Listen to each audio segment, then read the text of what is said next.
अस्सलाम वालेकुम, आदाब। मैं हूं मोहसिन और बीबीएन पर आप देख रहे हैं खबरनामा। आइए शुरुआत करते हैं और नजर डालते हैं हेडलाइंस पर। मरकजी हुकूमत के मुलाजमीन और पेंशनर्स के लिए खुशखबरी। मरकजी काबीना ने जुमेरात को दी 8वें पे कमीशन की तश्कील की मंजूरी।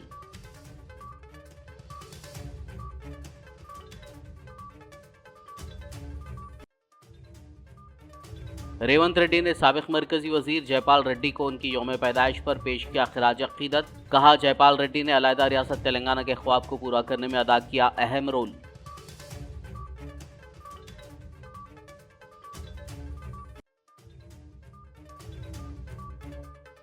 दिल्ली में तेलंगाना के चीफ मिनिस्टर रेवंत रेड्डी की प्रेस कॉन्फ्रेंस। गुज़िश्ता 13 महीनों में तेलंगाना में कांग्रेस हुकूमत की कारकर्दगी पर डाली रोशनी। दिल्ली में कांग्रेस को मौका देने दिल्ली की आवाम से की appeal.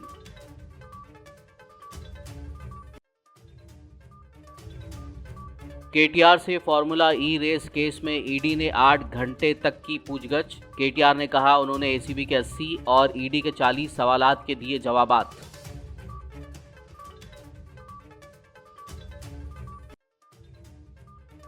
BJP MP Raghunandan Rao ने रियासती वजीर पोंगुलेटी पर लगाया संगीन इल्जाम। मीडिया के सामने वजीर के जरिए 1500 करोड़ रुपए के अराजी घोटाले की तफसीलात का किया इंकशाफ।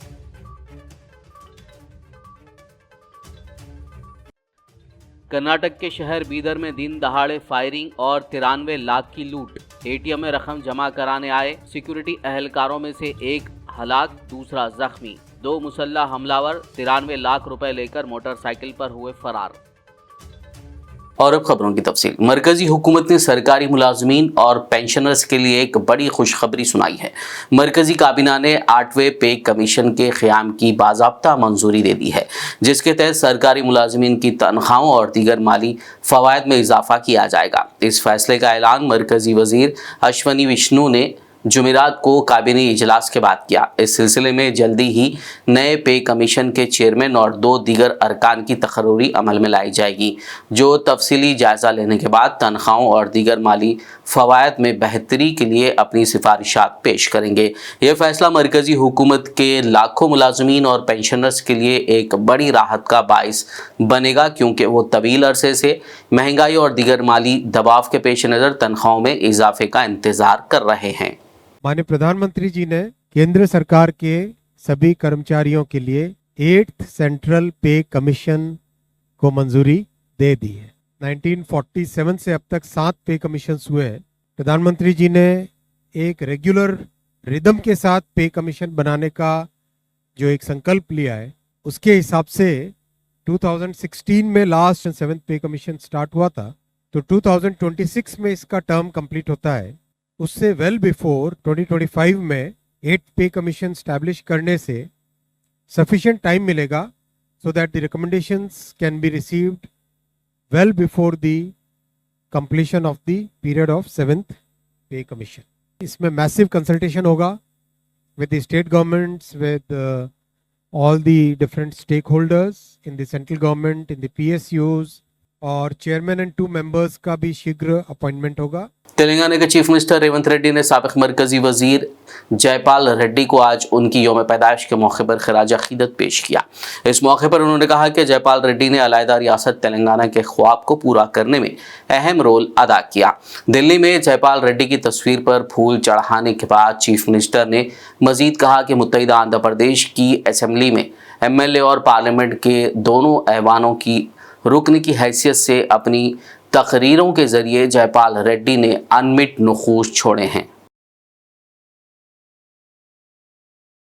तेलंगाना के चीफ मिनिस्टर रेवंत रेड्डी ने जुमेरात को दिल्ली में मीडिया से बात करते हुए कहा कि उनकी हुकूमत ने करप्शन पर मुकम्मल तौर पर काबू पा लिया और इसी वजह से वो 6 ज़मानतों पर अमल कर पा रहे हैं। उन्होंने कहा कि उनकी हुकूमत ने साबिक चीफ मिनिस्टर के चंद्रशेखर राव की लूट खसोट पर रोक लगा दी और वो अब आवाम का पैसा तेलंगाना में 6 गारंटीज़ पर अमलावरी और फलाही प्रोग्रामों पर खर्च कर रहे हैं।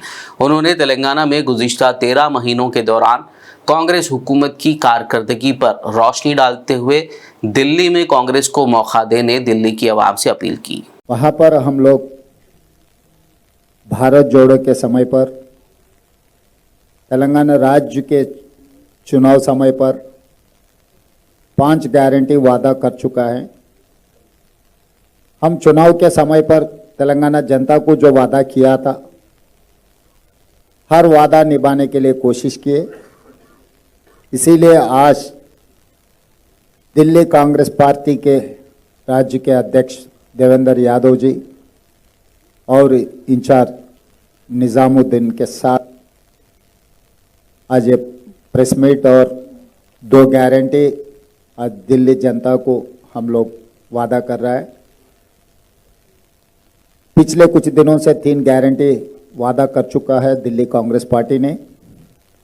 आने वाले दिल्ली राज्य चुनाव में कांग्रेस पार्टी को किस लिए जिताना है और तेलंगाना राज्य में कांग्रेस पार्टी जीतकर क्या किया, आज पत्रकार मित्रों से मैं हमारे तरफ से हमारे वादा आपको सुनाने के लिए इधर हाजिर हुए।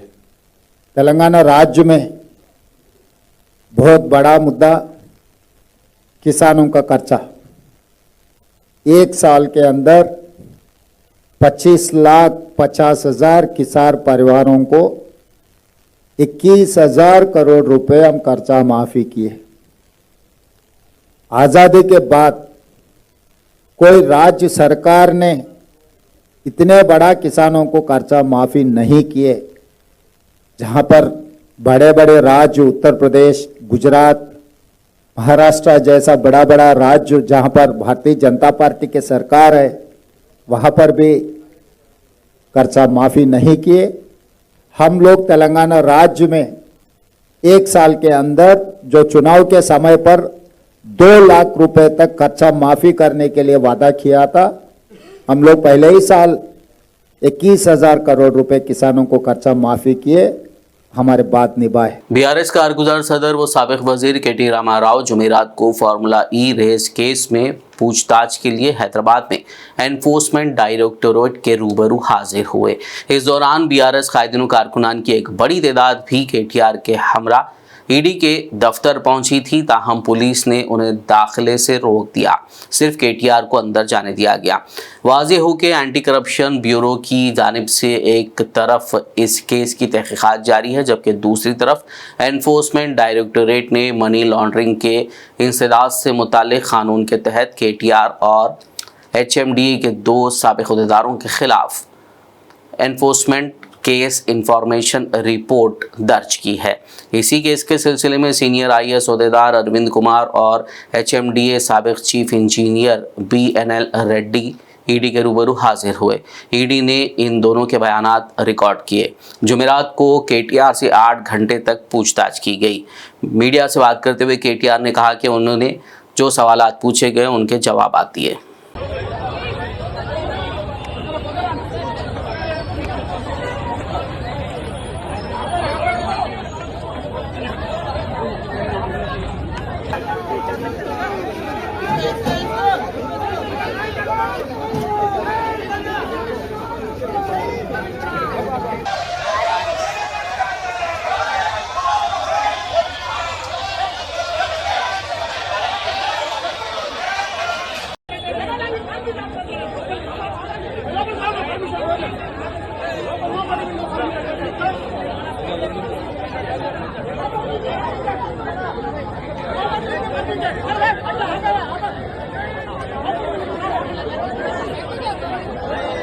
సార్లు పిలిచినా వస్తా, మీరు ఎన్ని ప్రశ్నలు అడిగినా సమాధానం చెప్తా, సంతృప్తికరంగా చెప్తా, పూర్తిగా విచారణకు సహకరిస్తాను। భారత రాజ్యాంగాన్ని, న్యాయ వ్యవస్థను, కోర్టులను గౌరవించే బిడ్డగా తప్పకుండా నా నిజాయితీని ప్రూవ్ చేసుకుంటాను, ఇన్వెస్టిగేషన్కు పూర్తిగా సహకరిస్తాను అనే మాట వారికి చెప్పడం జరిగింది। అయితే हैदराबाद में ईडी के दफ्तर पर जुमेरात को केटीआर की हाजिरी के मौके पर सख्त सिक्योरिटी इंतजामात किए गए थे। इस मौके पर बीआरएस कायदीन और कारकुनान की एक बड़ी तादाद ईडी के दफ्तर के बाहर जमा हो गई। उन्होंने सियासी इंतकाम में मुलव्विस होने पर हुकूमत के खिलाफ नारे लगाए। ताहम पुलिस ने उन्हें वहां से हटाने की कोशिश की, जिसके बाद बीआरएस कायदीन और पुलिस के दरमियान बहस देखी गई, जिस पर पुलिस ने बीआरएस के कई कायदीन और कारकुनान को हिरासत में लेते हुए पुलिस स्टेशन मुंतकिल कर दिया।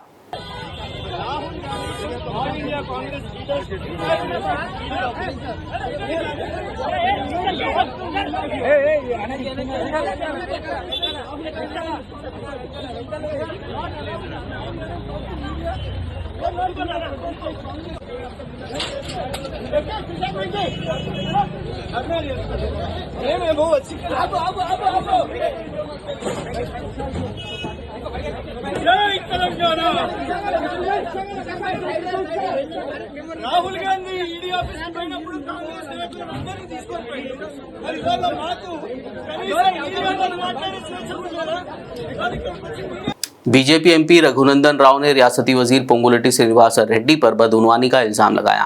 उन्होंने मीडिया के सामने वजीर पोंगुलेटी के जरिए 1500 करोड़ रुपए के अराजी घोटाले की तफसीलात का इंकशाफ किया। ఎవరిని ఇన్వాల్వ్ కావద్దని చెప్పింది।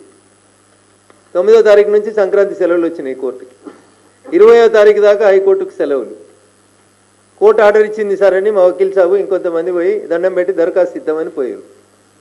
17 కేసులు రిజిస్టర్ చేసిరు మొత్తం గిరిజనులందరి మీద, ఇంక్లూడింగ్ మైపాల్ గౌడ్ మాజీ సర్పంచ్ వెల్వేలతో పాటు పోలీస్ స్టేషన్కి పోయిన ప్రతి ఒక్కరి మీద గత 4 రోజులుగా సెలవులలో ఒక్కొక్కరి మీద 307తో సహా పెట్టి ఊర్లో ఎవరు ఉండకుండా పోలీసు వాళ్ళు ఉరిపిస్తారు। నీకెట్లా తెలుసు రఘునందన్ అంటుండొచ్చు, అందుకనే మేము గూగుల్ మ్యాపులు తెచ్చినాం। ఎన్ని పోలీసు బండ్లు ఉన్నాయి, ఎంతమంది పోలీసు వాళ్ళు ఉన్నారు, గోడలు కడుతుర్రు అన్న నిల్చొని లిటరల్గా గోడలు కడుతురు। అందుకని మా మీడియా మిత్రులందరికీ నేను సవినయంగా చేసేటువంటి అప్పీల్, రింగ్ రోడ్ కానుకొని 2 కిలోమీటర్ల దూరమే ఉంటుందండి। కొల్లూరు ఎగ్జిట్ తీసుకొని జర్రంత అవతలకి పోతే మీకు ఇది కనబడుతుంటుంది అన్న। ఇప్పుడు పోదామన్నా నేను వాహనాలు ఏర్పాటు చేస్తే దయచేసి పోదాం। మొత్తం ఈ 85 ఎకరాలలో 25 ఎకరాలకి నిత్యానందరెడ్డి గారికి సంబంధించిన భూములు ఇవి, అరవిందో కంపెనీకి సంబంధించిన భూములు అని చెప్పి పోలీసు వాళ్ళు 500 మంది నిలబడి అక్కడ డే అండ్ నైట్ లైట్లు పెట్టి ఆ పక్కలకి ఏమైనా పోతే 144 సెక్షన్ ఉందని చెప్పి ఊరోళ్ళందరినీ బెదిరిస్తూ లేడీస్ అని కూడా చూడకుండా మేమన్నీ ఆడియోలు, వీడియోలు, డ్రోన్ కెమెరాలు, మ్యాప్లు అన్ని రికార్డ్ చేసినాం।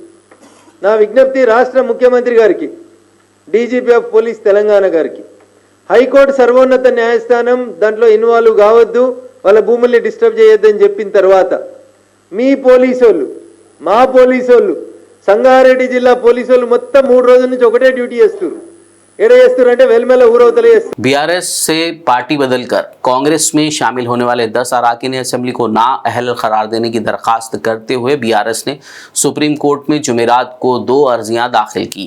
बीआरएस के सीनियर लीडर हरीश राव ने कानूनी टीम के साथ कतई बातचीत की, जिसके बाद ये अर्जियां दायर की गई। बीआरएस ने एक स्पेशल लीफ पिटीशन और एक रेट पिटीशन दाखिल किया है। 7 अराकीन असेंबली पोचाराम श्रीनिवास रेड्डी, काले यादయ్య, संजय कुमार, कृष्ण मोहन रेड्डी, महिपाल रेड्डी, प्रकाश गौड़ और अरकपुड़ी गांधी को नाअहल करार देने के लिए रिट पिटीशन दाखिल की गई है। दानम नागेंद्र, टी वेंकटराव और कड़ियम श्रीहरि को नाअहल करार देने की दरखास्त करते हुए एसएलपी दायर की गई है।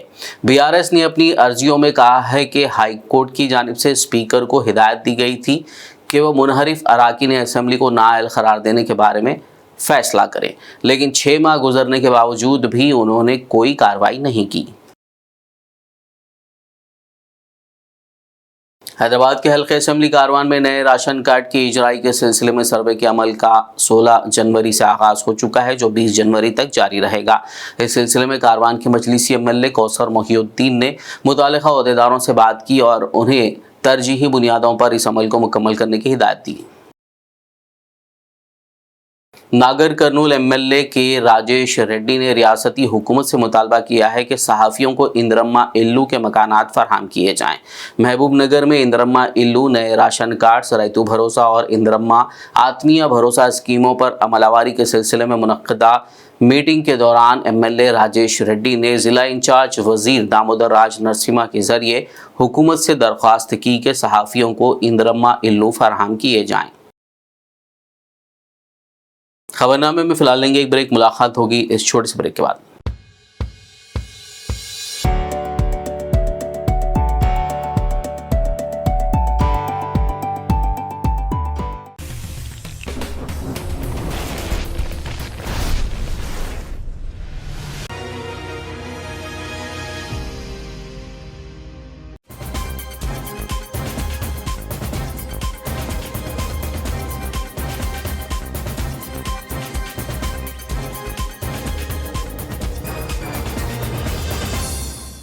ब्रेक के बाद खबरनामे में आपका दोबारा खैर मकदम है। आगे बढ़ते हैं मजीद खबरों की जानिब। संगारेड्डी जिले में रायतू भरोसा, इंदिरम्मा आत्मीय भरोसा नए राशन कार्ड की इजराई और इंदिरम्मा इल्लू स्कीमों के लिए अहल अफराद के इंतखाब के सिलसिले में सर्वे का काम आज 16 जनवरी से शुरू किया गया।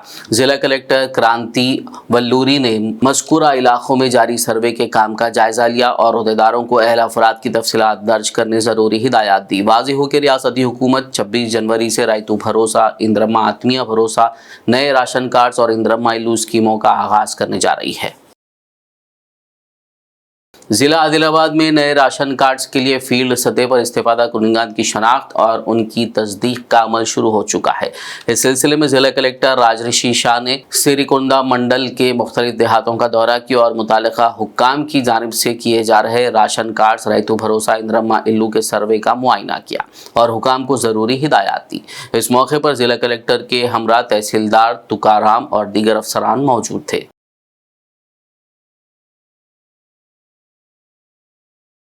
सदर जमात इस्लामी हिंद तेलंगाना डॉक्टर मोहम्मद खालिद मुबशिर जफ़र की आदिलाबाद आमद पर जुमेरात के रोज़ जमात इस्लामी हिंद आदिलाबाद की जानिब से मीडिया कॉन्फ्रेंस मुनक़िद की गई। इस मौके पर डॉक्टर मोहम्मद खालिद ने खिताब करते हुए तेलंगाना हुकूमत की कारकर्दगी की सताइश की और कहा कि इंतखाबात से क़ब्ल अवाम से किए गए बाज़ वादों की तकमील नहीं हो पाई।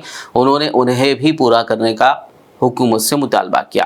इस मौके पर उन्होंने जोर देते हुए कहा कि उर्दू मीडियम असातिज़ा की जायदादें, रिजर्वेशन के मसाइल समेत मुख्तलिफ वजूहात की बिना पर बरसों से खाली पड़ी हैं। उन्होंने मज़कूरा जायदादों को फौरी तौर पर पुर करने का हुकूमत से मुतालबा किया। इस मौके पर महमूद अली अमीर मुकामी के अलावा दीगर मौजूद थे। इंटर कम्युनिटी रिलेशन जो बिल्डअप होता है वो असल पॉजिटिव्स है जो मीडिया को सामने लाना चाहिए। मैं आपके सामने जमात के जो व्यू पॉइंट्स हैं उसको रखता हूँ कि पॉलिटिकल लेवल पर जमात इस्लामी ने कांग्रेस के ज़ेर क़ियादत जो हुकूमत है इसकी तायद की थी और हम आज इस बात का इत्मीनान के साथ इज़हार करते हैं कि कांग्रेस की मौजूदा हुकूमत ने बहुत सारे कामों में जो आवाम से वादे किए थे उनमें से कई काम की उनसे तकमील की है और इस पहलू से जमात इस्लामी हुकूमत की सताइश करती है। लेकिन बहुत सारे काम ऐसे जो अभी भी नहीं हुए, उनमें ख़ास तौर पर माइनॉरिटीज़ से रिलेटेड चीज़ों में टैमरिस्ट का मसला है जो वहाँ पर जो है ना तालीम के माहौल को बरकरार रखना और गरीब माँ बाप के बच्चों ने जो एतमाद किया है उन बच्चों के एतमाद को जो है ना पूरा करना और उर्दू असातिज़ा की जो खाली जायदादें हैं, असामियाँ हैं, उनको DSC डिस्ट्रिक्ट सिलेक्शन कमेटी के अमल के ज़रिए से पुर करना और ये असामियाँ अगर रिजर्वेशन के मसाइल समेत मुख्तलिफ वजूहात की बुनियाद पर बरसों से खाली पड़ी हुई हैं तो उनके फिल करने की तरफ तवज्जो देना, इस पर जमात हुकूमत से मुतालिबा करती है कि वह फौरी कार्रवाई करे। HMPV वायरस के फैलाव के बारे में सोशल मीडिया की जो चिमगोइयाँ हैं उसकी रोशनी में जमात हुकूमत को मुतवज्जो करती है कि अवाम को खौफ व हिरास के माहौल से दूर रखना चाहिए और हुकूमत का यह फ़र्ज़ है कि वो अवाम में इस तरह की चीज़ों के बारे में जब सोशल मीडिया में कोई चीज़ प्रोपेगेंडा की शक्ल अख्तियार करती है तो बेदारी के फौरी इक़दाम अंजाम देना चाहिए। हुकूमत पर जमात ये जोर देती है कि वो सेहत आम्मा के तहफ़्फ़ुज़ के लिए भी तमाम ज़रूरी इक़दाम पर संजीदगी के साथ अमलावरी करे और रियासत के अंदर एक बहुत ही सेहतमंद माहौल को परवान चढ़ाए। जमात इस्लामी हिंद तेलंगाना आदिलाबाद में यूनिवर्सिटी के देरीन मतालबे की तायद करती है और ये समझती है कि इसमें ताख़ीर किसी भी लिहाज से इस इलाके के इंसानों के साथ, अवाम के साथ भलाई नहीं और हुकूमत की जानिब से इस सिलसिले में जो बहुत ही स्लो पेशकदमी हो रही है। आदिलाबाद जिला मुस्तक़र के जय जवान नगर में भीम आर्मी आज़ाद समाज पार्टी में शमूलियत का प्रोग्राम मुनक़्क़िद हुआ। पार्टी ज़िला सदर शेख शकील ने इस प्रोग्राम में बतौर मेहमान खुसूसी शिरकत करते हुए पार्टी में शामिल होने वालों को खंडवा पहनाकर इस्तकबाल किया। इस मौके पर उन्होंने कहा कि डॉक्टर बाबा साहब भीमराव अम्बेडकर के नज़रियात को हर घर तक पहुँचाना चाहिए। इस प्रोग्राम में भारतीय बुद्ध समाज की नायब सदर प्रज्ञा कुमार रामाबाई और दीगर कायदीन व कारकुनान ने शिरकत की। और SC ST माइनॉरिटी यानी तमाम तबके के लोग, एक ही ज़ात के बल्कि ज़ात के नहीं, तमाम तबके के लोग हमको जुड़ना है, जुड़कर भीम आर्मी को मजबूत करना है। आज जय जवान नगर में है, कल KR के कॉलोनी में होगा। हमारे 49 वार्ड से जहाँ पे मेजॉरिटी मुसलमानों और दलितों की मेजॉरिटी अगर देखा जाए तो चेयरमैन भी हमारा और वाइस चेयरमैन भी हमारा होता है, लेकिन हम सबको आप गौर करें, हम सबको सिर्फ इस्तेमाल किया जाता। हमको कोई बड़ी सीट नहीं मिलती, हमको कोई हमारे लिए कोई फंड रिलीज नहीं किया जाता। क्यों? क्योंकि हम लोग आवाज़ उठाने वाले नहीं है। उनको मालूम है कि इनमें यूनिटी नहीं है, ये लोग मुत्तहिद नहीं होते, ये लोग हमारे खिलाफ आवाज़ नहीं उठाते, इसलिए उनकी मनमानी चलती है। अगर हम आवाज़ उठाने वाले बने तो हम हमारी हर हक के वास्ते हम जो है सो डिमांड कर सकते और हमारे डिमांड पूरे होते। ये बात को मैं आप लोगों को बताना चाहता हूँ। और जो आज ज्वाइनिंग हो रहे हैं उन लोगों को मुबारकबाद देना चाहता हूँ कि इसी तरह से ये हर घर घर को जाकर भीम आर्मी के बारे में और हर घर घर को जाकर चंद्रशेखर आज़ाद साहब के बारे में बताएं और एकजुट होकर आने वाले जो म्यूनसिपालिटी इलेक्शंस है और आदिलाबाद के मोहल्ले भक्तापुर में वाक़ दीनी उलूम का खदीम इदारा दारुल उलूम मोहम्मदिया के 5 खुशनसीब तलबा हिफ्ज़ कुरान की सआदत हासिल की, जिस पर मदरसे में जुमेरात को तलबा के लिए तहनीती तकरीब मुनक्किद की गई। इस मौके पर सदर मुदर्रिस मौलाना अहमद रमज़ानी, मदरसे के सदर मोहम्मद सेठ और मोतमद शाहिद अहमद तवक्कल के अलावा अराकीन और असातिज़ा व उलमा कराम, तलबा औलिया तलबा की कसीर तादाद मौजूद थी। ख़वातीन के लिए अलहदा पर्दे का इंतज़ाम किया गया था। मुधोल एमएलए रामाराव पाटिल ने जुमेरात को सेवालाल दीक्षा गुरु प्रेम सिंह महाराज को तहनीत पेश की। बंजारा कायदीन ने 16 जनवरी को बासर में मुनक्किद होने वाले सेवालाल जयंती के अज़ीमुश्शान जश्न में शिरकत की दावत के लिए एमएलए से मुलाकात की। इस मौके पर मार्केट कमेटी साबिक़ चेयरमैन राजेश बाबू ने कहा कि जयंती तकरीब के लिए बड़े पैमाने पर इंतजाम किए जा रहे हैं, जिसमें तेलंगाना, महाराष्ट्र के एमएलएस और एमपीस के अलावा बंजारा कायदीन को मदऊ किया जा रहा है। దీక్ష గురువు అయినటువంటి ప్రేమ్ సింగ్ మహారాజ్ గారు నేడు బాసర్కు వచ్చిన సందర్భంగా ఏదైతే 14 కోట్ల బంజారా జాతికి ఆరాధ్య దైవమైనటువంటి సేవాలాల్ మహారాజ్ గారు తను ఏదైతే లదని ద్వారా ఒక రాష్ట్రం నుంచి ఇంకో రాష్ట్రానికి సరుకులు సరఫరా చేయడానికి ఏదైతే లదని ఆయన చేశాడో దాంట్లో భాగంగా ఆయన బాసరలో 45 రోజులు గోదావరి ఒడ్డున ఉండడం జరిగింది. అక్కడ ఆయన ధ్యానము తపస్సు చేసి గోదావరిని దాటించడం జరిగింది అనేది ఇది సేవాలాల్ లీలా అమృత్ గ్రంథంలో రాయబడిన చరిత్ర ఆధారంగా బాసర్ లోపల సేవాలాల్ మరియు జగదంబ దేవి యొక్క దేవస్థానాన్ని నిర్మించి అక్కడ ఒక ఆశ్రమాన్ని స్థాపించడానికి ఏదైతే రామరావు మహారాజ్ కోరిక మేరకు ప్రేమ్ సింగ్ మహారాజ్ గారు అక్కడ 1 ఎకరం భూమిని కొనడం జరిగింది. ఆ భూమిలో ప్రభుత్వం వాళ్ళు స్వాధీనం చేసుకోవడం జరిగింది. ఇట్టి భూమిని పొందడానికి ఏదైతే ఫిబ్రవరి 15 రోజున సేవాలాల్ జయంతి సందర్భంగా ఫిబ్రవరి 16వ తేదీన అక్కడ బాసర నది ఒడ్డున సేవాలాల్ జయంతి నిర్వహించుటకు నిశ్చయించడం జరిగింది. ఇట్టి కార్యక్రమానికి నాందేడ్, ఉమ్మడి ఆదిలాబాద్, ఉమ్మడి నిజామాబాద్ జిల్లాల నుంచి సుమారు 8,000 మంది బంజారా సోదరులతోని ఈ కార్యక్రమం పెద్ద ఎత్తున నిర్వహించడానికి ఈరోజు మంచిర్యాల జిల్లా నుంచి, ఆసిఫాబాద్ జిల్లా నుంచి, ఆదిలాబాద్ జిల్లా నుంచి, నిజామాబాద్ జిల్లా నుంచి అందరూ వచ్చి కూడా స్థలాన్ని పరిశీలించడం జరిగింది. ఈ కార్యక్రమం भैंसा में महकमे बल्दिया की जानिब से नए राशन कार्ड्स के लिए 16 जनवरी से फील्ड सतह पर अहल अफराद के इंतखाब के सिलसिले में सर्वे का काम शुरू किया गया। इस मौके पर भैंसा म्यूनसिपल कमिश्नर राजेश कुमार ने आवाम से कहा कि नए राशन कार्ड की तस्दीक का अमल 20 जनवरी तक जारी रहेगा। उन्होंने सभी को अपने अफराद ख़ानदान की तफसीलात जमा कराने का मशवरा दिया। राजेश कुमार, म्यूनसिपल कमिश्नर भैंसा बात कर रहा हूँ। आज से वेरिफिकेशन शुरू हो गई रेशन कार्ड के वास्ते, आज से 19 तक। सो 20 तारीख से 23 तक वो क्या चलता, वार्ड मीटिंग चलता, वो भी 3 दिन में ख़त्म कर देना। ये मेरे को ऊपर से कलेक्टर मैडम इंस्ट्रक्शन दे दी है, वो अभी मैं काम करूँ। ज़िला निज़ामाबाद हल्क़े बालकुंदा भीमगल मंडल बाबापुर में खुतबुल अख्ताब सैयदना शेख बाबा नत्थर शाह अबदाल पास ऐलानी के उर्स तकारीब का आगाज़ अमल में आया। इस मौके पर रियासत तेलंगाना के अलावा दूसरे रियासतों से बिला लिहाज मज़हब मिलत हज़ारों की तादाद में ज़ायरीन ने शिरकत की।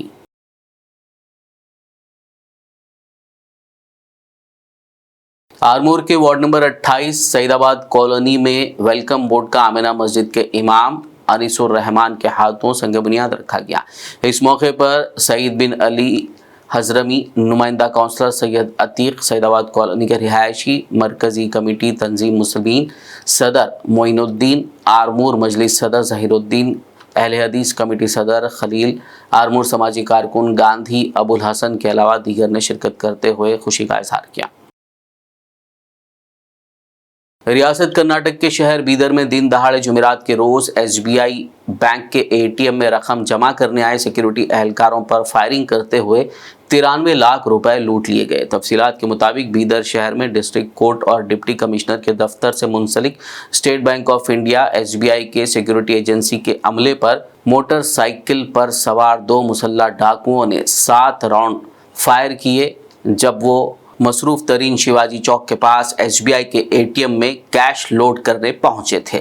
इस हमले में एक सिक्योरिटी एहलकार की मौके पर ही मौत हो गई जबकि दूसरा जख्मी हो गया। बादशाह हमलावर 93 लाख रुपए की नकदी का संदूक लेकर मोटरसाइकिल से फरार हो गए। ये वाकया CCTV फुटेज में कैद हो गया। इस पूरे वाक़े के दौरान वहां मौजूद लोगों में से किसी ने भी मुसल्लह डाकुओं को पकड़ने की हिम्मत नहीं कर पाए, बल्कि कुछ लोग फ़ोन से वीडियो बनाते रह गए। इत्तला के साथ ही ज़िला SP प्रदीप समेत सीनियर पुलिस अफसरान मौके पर पहुंच गए। मुतवफ़्फ़िक़ की शनाख्त 40 साला गिरी वेंकटेश साकिन चित्री बीदर के तौर पर की गई है। पुलिस ने शिवाजी चौक की तरफ जाने वाली तमाम सड़कों पर नाकाबंदी करते हुए मुसल्लह डाकुओं को पकड़ने के लिए टीमों की तश्कील दी है, जबकि ज़ख्मी शख्स ज़िला अस्पताल में ज़ेर इलाज है। ಮೇನ್ ಬ್ರಾಂಚ್ ಎದುರುಗಡೆ ಒಂದು ರಾಬರಿ ಮರ್ಡರ್ ಇಬ್ಬರು ಆರೋಪಿಗಳು ಬೈಕ್ ಮೇಲೆ ಬಂದು ಇಲ್ಲಿ ATM ವ್ಯಾನ್ಗೆ ದುಡ್ಡು ತುಂಬುತ್ತಾ ಇರುವಾಗ ಅವರ ಮೇಲೆ ದಾಳಿ ಮಾಡಿ ಫೈರಿಂಗ್ ಓಪನ್ ಮಾಡಿ ಒಬ್ಬರನ್ನ ಕೊಲೆ ಮಾಡಿರ್ತಾರೆ, ಇನ್ನೊಬ್ಬರನ್ನ ಗಾಯಗೊಂಡಿರ್ತಾರೆ ವಿತ್ ಮನಿ ಒಂದು ಟ್ರಂಕ್ ಪೇಟೆ ಸಮೇತ ಅವರು ಬೈಕ್ ಮೇಲೆ ಪರಾರಿ ಆಗಿರ್ತಾರೆ। ತನಿಖೆ ಮುಂದುವರಿತಾ ಇದೆ। ಇನ್ನೊಬ್ಬರು ಇಂಜುರಿ ಆಗಿದ್ದಾರೆ ಹಾಸ್ಪಿಟಲ್। ಎಲ್ಲ ಗೊತ್ತಾಗ್ತದೆ, ತನಿಖೆ ಮಾಡ್ತಿದ್ದೀವಿ। ಟ್ರಂಕ್ ಪೇಟ್ ಹೆಂಗ್ ಓಪನ್ ಮಾಡಿದ್ರೆ ಗೊತ್ತಾಗ್ತಿಲ್ಲ, ಓಪನ್ ಆಗಿದೆ ಅಂತ सत्य। बॉलीवुड अदाकार सैफ अली खान पर कल रात मुंबई के बांद्रा इलाके में उनके मकान पर नामालूम शख्स ने हमला कर दिया। हमलावर ने उन पर चाकू से 6 वार किए, जिसके बाद उन्हें लीलावती अस्पताल में इलाज के लिए भर्ती कराया गया। सैफ अली खान की हालत अब मुस्तहकम बताई गई है और वो खतरे से बाहर है। लीलावती अस्पताल के डॉक्टरों ने तस्दीक की कि रात तकरीबन 2 बजे सैफ अली खान को दवाखाना लाया गया। उनकी गर्दन पर चाकू का गहरा जख्म मौजूद था। 2 इंच की चाकू जिसमें पैबस्त हो गई थी। डॉक्टरों ने कामयाबी के साथ इस चाकू को निकाल दिया और सर्जरी के जरिए खून के बहाव को रोक दिया गया। दीगर 2 जख्मों के लिए डॉक्टरों ने प्लास्टिक सर्जरी भी की। सैफ अली खान को ऑपरेशन थिएटर से ICU में मुंतकिल कर दिया गया है, जहां वो 24 घंटे डॉक्टर्स की निगरानी में रहेंगे। पुलिस ने बताया कि हमलावर चोरी की नीयत से सीढ़ियों के जरिए सैफ अली खान के मकान में दाखिल हुआ था। पुलिस ने मुश्तबा शख्स की शनाख्त कर ली है और उसे गिरफ्तार करने की कोशिश जारी है। नमस्कार, मैं doctor Neeraj Uttamani, chief operating officer Lilavati hospital. Mister Prashant Mehta, our permanent trustee Lilavati hospital. Doctor Nitin Dange, our neurosurgeon. Our cardiologist doctor Srinivas Purwa. We wish to inform you that fortunately Mr. Saif Ali Khan's surgery has been done very well. He is on recovery path. The operation is over. He has been shifted to ICU. Maybe in a day or 2 he will be shifted in the wards, and after that he can be taken care. Fortunately, the injuries were deeper, but our doctors and our medical team has managed to do it very well. Dr. Dange will tell you about the neurosurgery taken. So I am Dr. Nitin Dange. Mr. Saif Ali Khan was admitted today morning around 3 a.m. with alleged history of assault by some unknown person at his residence. He sustained major injury to the thoracic spine due to a lodged knife in his spine. Surgery was performed to remove the knife and also repair the leaking spinal fluid. There were 2 other deep wounds on his left hand and right side of the neck, which were repaired by the plastic surgery team, Dr. Leena Jain and her team. Mr. Saif Ali Khan also was monitored during the surgery by Dr. Srinivas Kudwa, our cardiologist, and also my team and assistants who helped me to do this surgery. He is completely stable now. He is in a recovery mode and he is completely out of danger. We will shift him out of ICU tomorrow morning and maybe we will be planning discharge in a day or two. Thank you. Mr. Saif Ali Khan is recovering well. We assure the family of the best medical services available from the Leelavati team. Thank you. आखिर में एक नज़र headlines पर। मरकजी हुकूमत के मुलाजमीन और pensioners के लिए खुशखबरी। मरकजी काबीना ने जुमेरात को दी 8वें पे कमीशन की तश्कील की मंजूरी।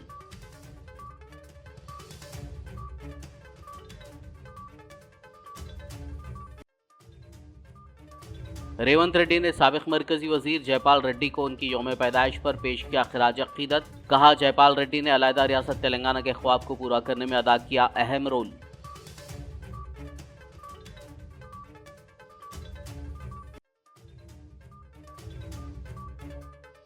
दिल्ली में तेलंगाना के चीफ मिनिस्टर रेवंत रेड्डी की प्रेस कॉन्फ्रेंस। गुज़िश्ता 13 महीनों में तेलंगाना में कांग्रेस हुकूमत की कारकर्दगी पर डाली रोशनी। दिल्ली में कांग्रेस को मौका देने दिल्ली की आवाम से की appeal.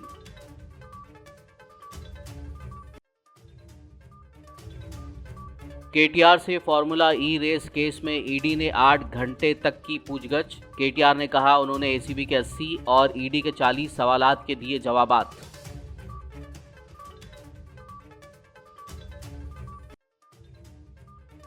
BJP MP Raghunandan Rao ने रियासती वजीर पोंगुलेटी पर लगाया संगीन इल्जाम। मीडिया के सामने वजीर के जरिए 1500 करोड़ रुपए के अराजी घोटाले की तफसीलात का किया इंकशाफ।